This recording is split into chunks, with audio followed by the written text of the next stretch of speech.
Anish, do you have questions on education? The first challenge with education currently is that you are woefully underprepared for the number of young people in this country. Just yesterday's headlines show you that 92,000 schools have shut down across the country. 40% of students cannot clear grade 12, right? And this is a huge challenge because you're not being able to meet students where they are. You don't have teachers. You're creating cluster school schemes in states like Maharashtra and other parts of the country, where now students who are guaranteed a school in every village are having to travel 4 kilometers, 8 kilometers, 10 kilometers to the nearest village to even go to school, right? If you see now a young person who is pursuing a sort of bachelor's in graphic design in most colleges in this country, is learning skills that equip them to be just about good enough to be your sort of passport photo touch-upper. Something that Gemini could do 2 years ago, something that AI will be able to replace in weeks, if not months, right? So if you see now that the ASA report says that only 23.4% of class 3 government school children could read a class 2 level text, right? That's abysmally low. You've got older children, 26% of rural 14 to 18-year-olds could not read a class 2 text, right? The number of government schools fell from 11 lakh to 10 lakh. That's, again, government statistics. You've also seen a terrible sort of way in which India's best ranked university, IIT Delhi, was 123rd globally. In the last QS World Rankings 2026, not a single Indian university was in the world top 100. But have we gone up or down? We've gone down. You used to have multiple universities in the QS 100 before. And that's why you don't have a single university there. Most IIT Delhi dropped from 44th to 59th in the QS Asia rankings. IIT Bombay dropped from 46th to 71st. IISc dropped from 62nd to 64th. This is 2026, right? Now the final thing is that your higher education drop-off, over half of 11 to 12th students who opted for the humanities stream, and 32% of those 18 plus were not enrolled in any institution. It is possibly only in India right now that young people without a degree have a higher chance of getting a job because they're engaged in gig work labor, they're becoming Swiggy delivery partners, they're becoming Zomato sort of drivers, or they're becoming farm laborers or sort of construction workers, than young people with graduate degrees. And do we have an effective pipeline to ensure that young Indians who are not finding jobs, who are not realizing what to do, are given the right way forward? Pradeep, do you have an answer? India's higher education enrollment ratio has increased from 23.7 to 30 in 2023-24. This is the highest till now. The ratio of women is higher. In fact, it is more than the average, which is 31.2. मतलब देश के अंदर colleges में पहली बार ऐसा हो रहा है कि महिलाएं comparatively ज़्यादा हैं compared to men, and in fact this has happened for the first time in the country.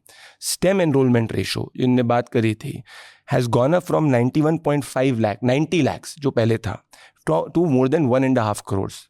So 58% universities with formal degrees and agreements are already getting interlinked with industries. Now let us move forward कि स्थिति क्या education की ने बात करी. This country was always speaking about the new education policy. For the first time after independence में इतने 40 साल बाद new education policy I. The number of IITs till 2014 were hardly any. This has gone up maximum. That is also the case of IIMs. It is also the case of medical seats में जो आपकी 40-50 हज़ार के around थी 1.5 लाख से ज़्यादा हुई. So representation ज़्यादा हुआ, पहली चीज़. Enrollment ज़्यादा हुआ, point number 2. अब बात करते हैं youth unemployment की, क्योंकि अब वो employment के अंदर आ गया. मैं उसमें भी आपको थोड़ा डेटा देना चाहता हूँ. अगर ओवरऑल आप देखेंगे तो एम्प्लॉयमेंट के अंदर the labour force participation which is people above the age of 15 years जो देखते हैं, it has gone up to 54.4%. The unemployment rate has decline to 5.5%.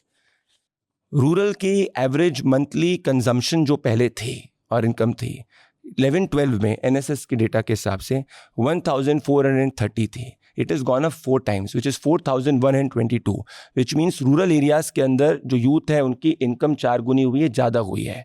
So every data point, if we look at data and not opinion, it points that the Indian education has moved upward better, and whether it is in enrollment or job opportunity. Anish, any follow-up? Very simply put, I think the numbers that you are pointing to are a result of India's sort of youth population booming. This is not a sort of achievement that you managed to increase these number of seats. The fact is that India is the youngest it has been. Under this government, the median age is 29. It's only going to get older from here, which means that you have to build this capacity. It's not optional. The reason that this much capacity has to be built at this particular point of time is not a result of exceptional performance by the government. It's a result of exceptional need. The fact is that even today, what is the acceptance rate for NEET? Do you have enough MBBS seats to be able to accommodate everybody who wants to sort of pursue that profession? Now, the problem with this again, right, is precisely what I pointed out earlier. The education budget, the Kothari Commission, by the way, in 1968 had laid out a 6% allocation to education as percentage of the GDP target. The NEP 2020 reaffirmed that. Unfortunately, that has not been followed by this government. We're hovering around a 3% mark. We've actually declined in the last 10 years as a percentage of GDP, right? My question for Pradeep is very simple. You can increase the number of seats, you can increase the number of colleges, you can increase the number of educational institutions. But what is going to be deciding who sets the syllabi? Who is deciding and who are the panel of educationists who are currently calling the shots right? It's all in public domain. Experts do it. NEP has been done after consultation of experts. We can Google and check. I'll not, because उसमें कोई question नहीं है. अब आप देखिए दुनिया में क्या हो रहा है और एक ऐसे समय में हो रहा है where 48 million people are getting unemployed in China. That is the news in China. Where long term Great Britain is looking at rising blackouts because वहाँ पे एनर्जी की डिमांड्स कम हो गई है. चाइना की इकोनॉमी स्टम्बल कर रही है. मिलियंस चाइना के अंदर जॉब मार्केट के अंदर एंटर कर रहे हैं और नौकरियां नहीं मिल रही है. यूएस के अंदर long term unemployment rate highest है. ऐसे वर्ल्ड मार्केट के अंदर यूके की इकोनॉमी रिसेशन फेस कर रही है. ये सब मेरे नहीं है. ऐसे वर्क मार्केट के अंदर अगर इंडिया में सबसे बड़ा आईपीओ मार्केट अगर इंडिया हो रहा है, अगर इंडिया के अंदर कोई ग्लोबल, आप आईएमएफ, वर्ल्ड बैंक, किसी भी आप ग्लोबल एजेंसी को देख लीजिए, कोई भी जॉबलेस ग्रोथ की बात नहीं कर रहा है. So there is a global acceptance that India's growth is providing the required jobs. Do we have to grow faster? Yes.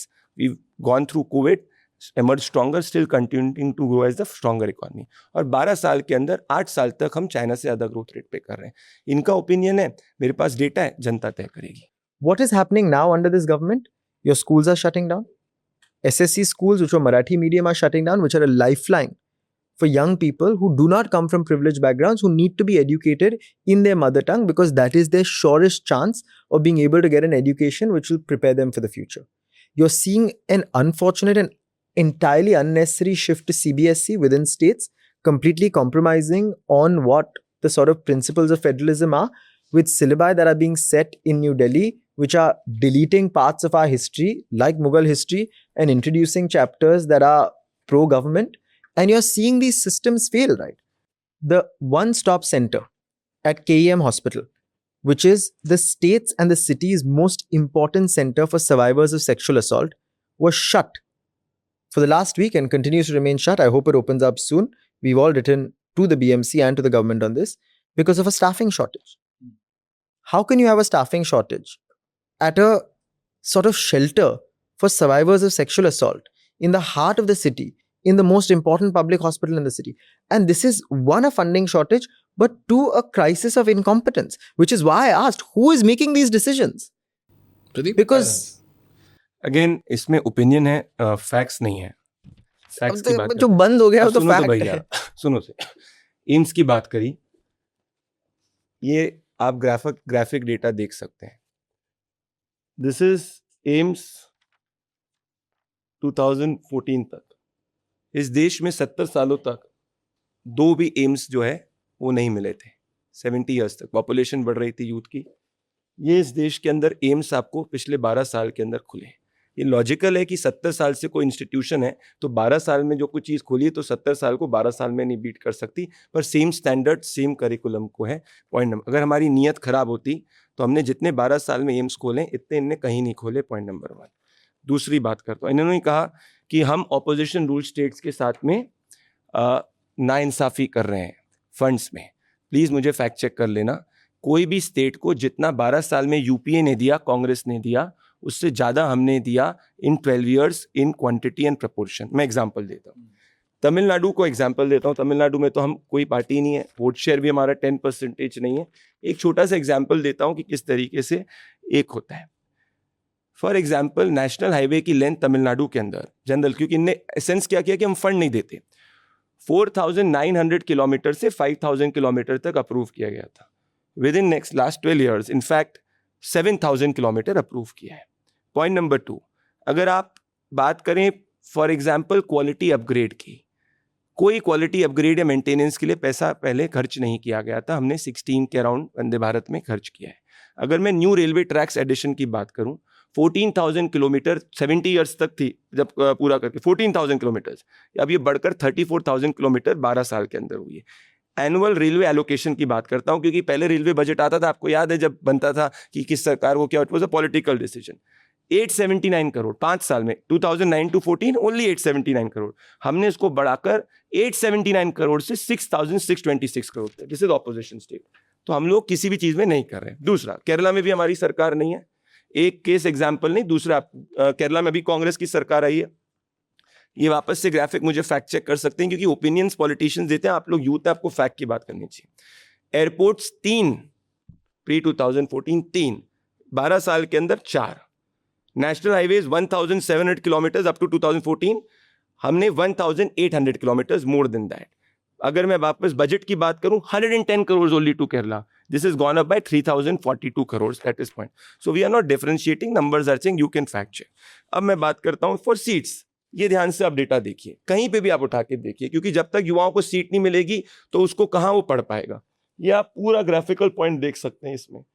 ये है स्थिति यहां तक. This is where the Congress was there and this is where we have taken it to. This is there. और होनी चाहिए, मैं agree कर रहा हूं, but we are increasing it the fastest rate. Pratik, I have one small apprehension over here, and this is what I brought in front of the chief economic advisor as well. Right now, the economic survey itself says that if 100 students are admitted in class 1, barely 46 of them reach class 12. So yahin pe we've lost out on 54 students. And out of all of them, let's say they all graduate. Out of all of them also, barely 50% of them remain employable, which essentially means that if 100 students enroll in class 1, by the time they seek employment, 75% of them are either undereducated or they are unemployable. My question is, and I agree that you've done a phenomenal job as compared to the other governments, but my apprehension is our demographic dividend will peak in 2041. Uske baad se there is a straight crash. If you look at South Korea, China and Japan, they did one thing right. They got rich before they got old. And India after 2041 will get old very, very fast. My question is, today, if 75% of our students are either undereducated or unemployable, then how do we ensure that we maximize our demographic dividend? मैं इसको ऐसे मानता हूं कि with technology seeping across, ये जो gap है जिसकी आपने बात करी, which you also I saw that interview spoke to the CA, that can be addressed. Because yes, it's a legitimate concern. I am not here to do politics. हो गया उसमें, आपको बिल्कुल है, ये एक लेजिटिमेट कंसर्न है और इसके बारे में सरकार सोच भी रही है, नो डाउट अबाउट इट. इसमें एक और कैच है. इसमें एक और कैच ये है कि देखिए, अल्टीमेटली आपको अपनी इकोनॉमी का बेस वाइड करना पड़ेगा. The crux of anything is widening the base of the economy.